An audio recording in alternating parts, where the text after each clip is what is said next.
Everybody, back again. Bring you one of my analysts, which is Mesh, and he really wants to talk about the game, which Kaiser Chiefs' first game against the Moromo Galaxy, and I think he's on the call right now as we speak. Bro, I don't want to waste your time, bro.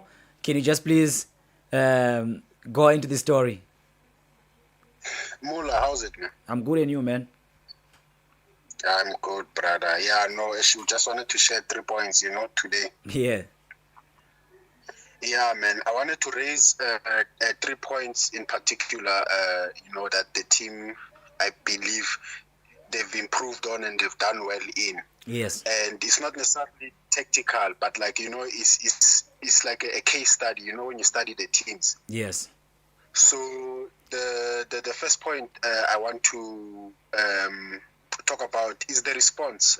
Usually when Chiefs concede a goal, Yes. it's very difficult for them to get that equalizer. Yes. They can get the equalizer late, we concede first half, we get equalizer second half. Sometimes we don't even, like if we concede in the second half, we know that, okay, we've lost that game. Yes. Or even if we concede first, we know that, okay, that game is already lost. Yes. It's either a draw or we've lost, Yes. especially with the previous coaches that have been there.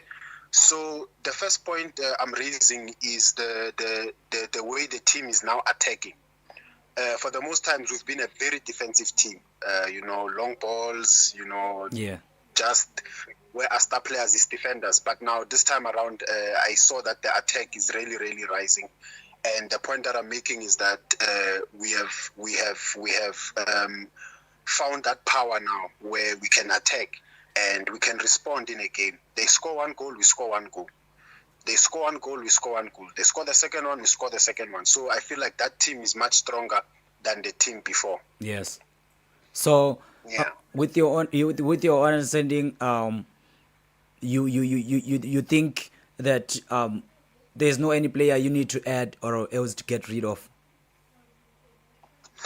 I mean, I think that the adding of players, I'll be content with anyone who comes and anyone who leaves.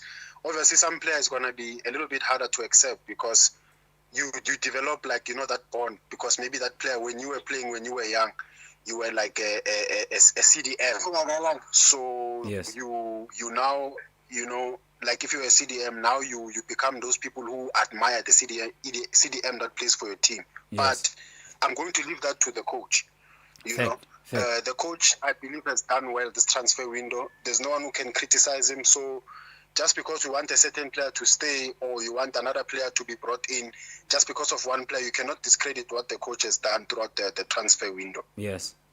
So Yeah. So another thing also, yeah. another thing with the thing of responding quick, we have to give credit to Gaston Sirino as well. I think he's making everybody play, not just the attackers, but also the midfield, the defenders as well. Because if you look at that second goal, when we got it, it actually came from cross. It was cross, then Sirino, then Duba, then Villagas. So I think that the fact that we can even respond to teams is clearly because of a good number 10 like Sirino. Yes. Okay, so you're giving credit to Usirino being existence on the actually on the Kaizer Chiefs latest squad.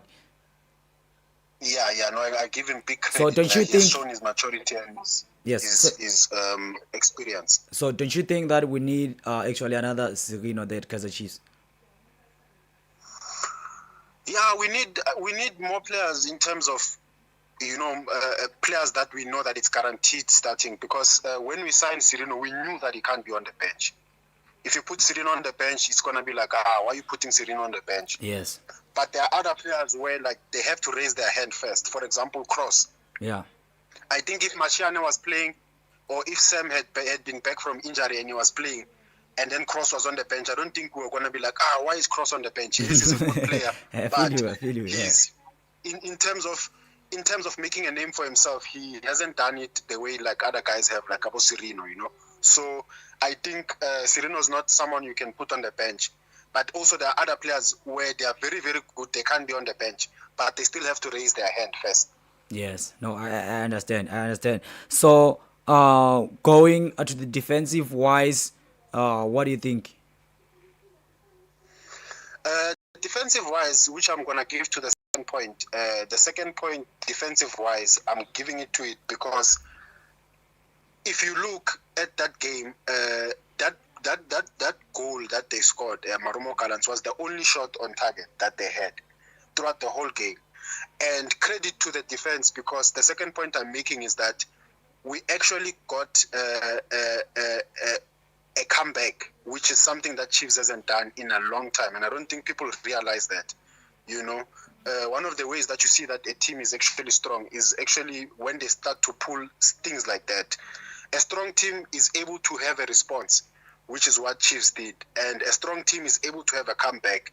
But we cannot have a comeback when more goals are leaking at the back. So we give credit to the defense for actually protecting the goals and making sure that there isn't that busyness in our own defense. So the second point that I'm making is that we're able to get the comeback because of the defense, for making sure that we're not conceding any more goals. Yes. No, it makes sense. It makes sense. So, what do you say about the pairing of Dudley and Miguel? I think it's a very, very good pairing, and I think that again, Miguel is another person where, yes, because we don't know much about him, or we didn't know much about him, but because he's a cup winner, according to the coach, he's not supposed to be on the bench. Yes. But I feel like he raised his hand and he has cemented his place after the first game. Yes. In that defensive pairing.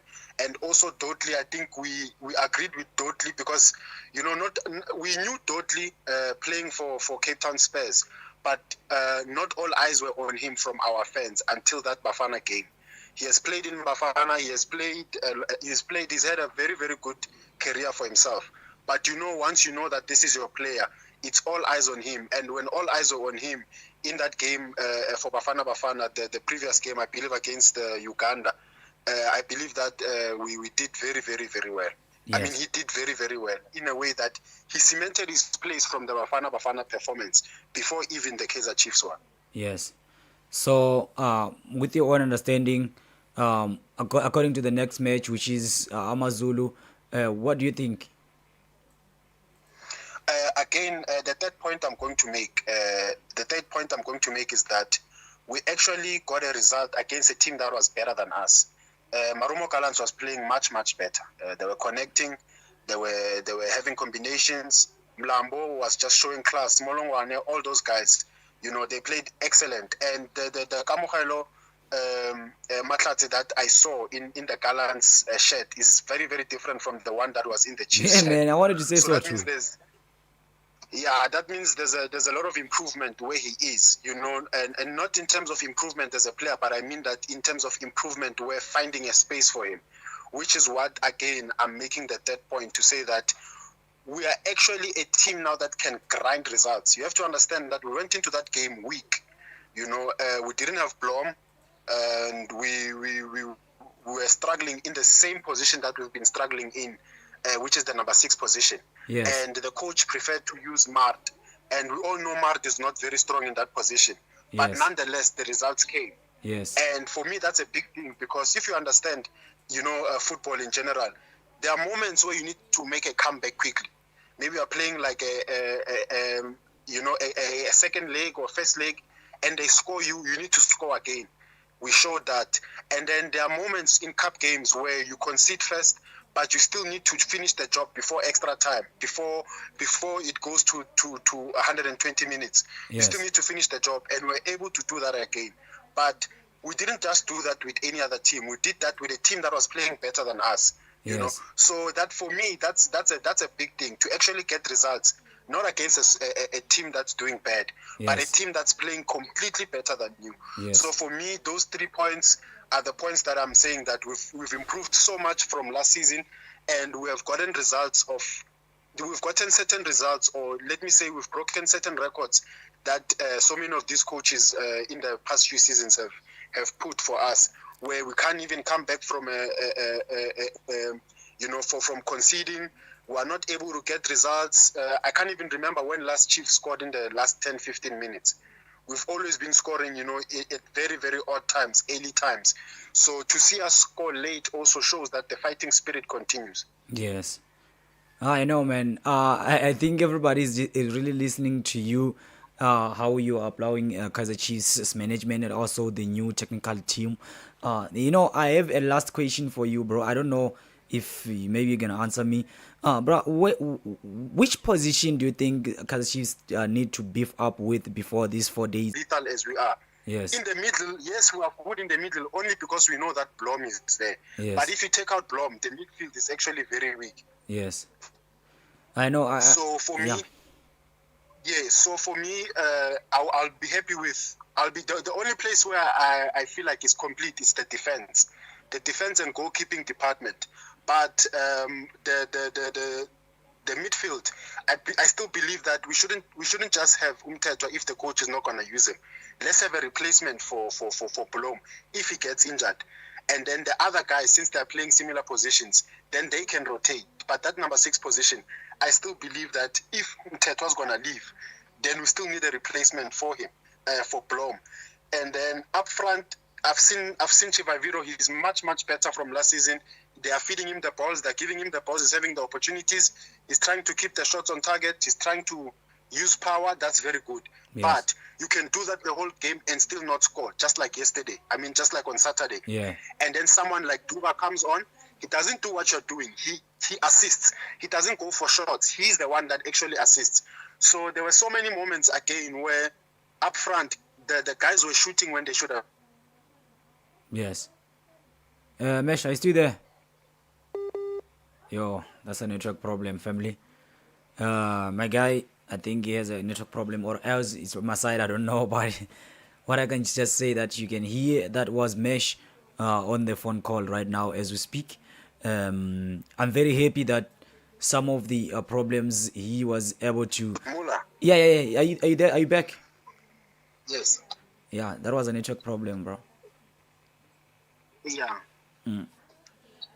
Yeah. So I was just saying that in the final third, players just need to offload the ball more. If they offload the ball more, there'll be more goals because the defense is perfect now. We can't see fault with the defense. Now our eyes have shifted to the midfield and the attack.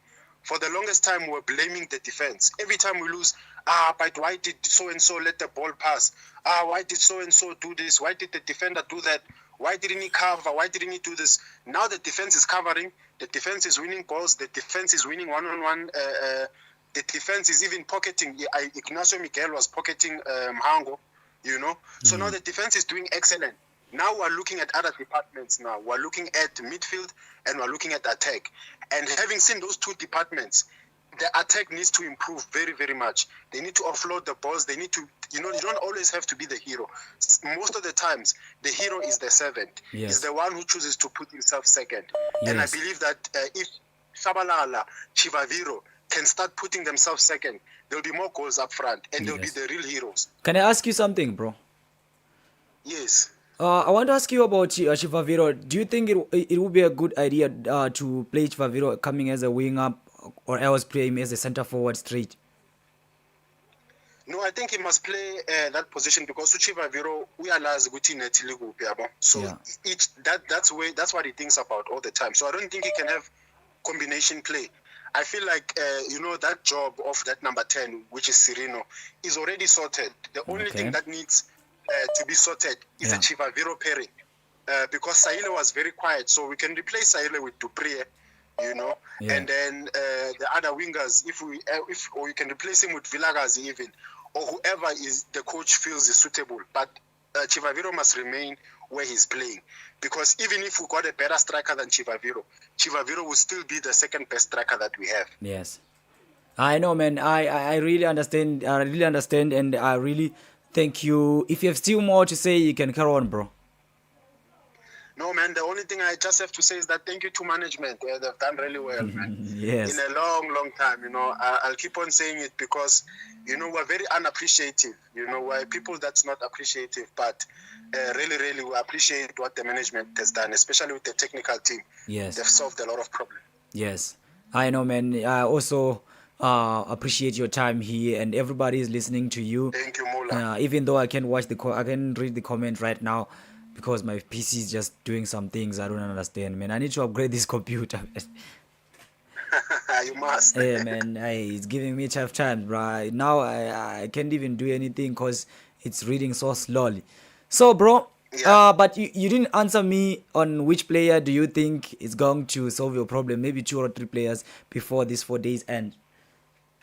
Just a quick question. For me, like in terms the players that we don't have yet. Yes. No, I think the obvious one is our police, man. I think we've signed a lot of players that were unknown, unproven. So I think now Chiefs can break the bank and just go and find a guy that's that we can trust, someone that's also playing in the national team, who's proven by the national team coach and the national team scouts. So they've already done the job for us. All we need to do is just put him in the team and see if he can work, if he can work with other players in the team. Yes. But I do believe that if we can get Apolis and we can have a very strong midfield, I believe that we can be a very, very, very strong team. Yes. I know, man, Mr. Mesh. I really, you only think Apolis is the one guy right now which is a missing puzzle. Yeah, no, for me, the team is complete, to be honest. We've got the number 6. We've got arguably the best number 6 also in the country, in Blom. And also we have a very good striker in Chivaviro. We've got other guys like Abo Dupree. We've got Abo Solomons on the bench. We've got Abo Mashane, Abo Sam, on the bench. We've got a lot of very, very good guys on the bench. Abo Mfundo, Abo Ngobo. For me, the team is really complete. The only thing is just maybe another number 6 if Mteto is not going to be used. And then also an attacker. But for me, the team, just as the way the team is, even without any more signings, I think they're going to do well. I still do believe that they're going for the league. Yes. Amen. Thank you very much. Thank you very much, Mr. Mesh. We really appreciate your time on Play Sport. I don't know what actually you want to add. No, thank you, Mola. Thank you for your time, bro. Okay. So, family, this is Mesh on the call, talking about 3 points for Kaizer Chiefs right here, and you can hear that the guy, he's just bleeding some facts over there. So let's wait for next week, Kaizer Chiefs versus Amazulu, and also let's wait for the window to shut, as we know that which players are going to move from one place to another. Thank you very much, family. I really appreciate your time. See you on my next lovely video. Peace.